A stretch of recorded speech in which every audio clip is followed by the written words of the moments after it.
আসসালামু আলাইকুম ওয়া রাহমাতুল্লাহি ওয়া বারাকাতুহু।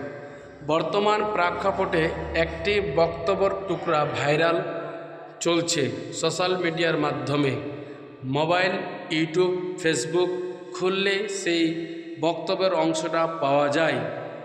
এক প্রোগ্রামে মৌলানা সৈবুর উমরি হাফিজাহুল্লাহ তাআলা উনি বলেছেন যে বিড়ি বাঁধা টাকা মাদ্রাসায় দেওয়া জায়েজ।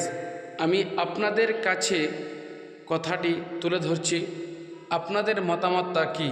স্ক্রিনের উপরে আপনারা দেখতে পাচ্ছেন কে কথাটা বলেছে, কার আইডিতে আছে। যদি শুনতে চান, জানতে চান কথাটা সত্য না মিথ্যা, অবশ্যই আমি আইডি নাম্বারটা দিয়েছি, মোবাইলে ফেসবুকে সার্চ করবেন, অবশ্যই নিজ মুখে মৌলানা সৈবুর উমরি হাফিজাহুল্লাহ তাআলার মুখ থেকে শুনতে পাবেন।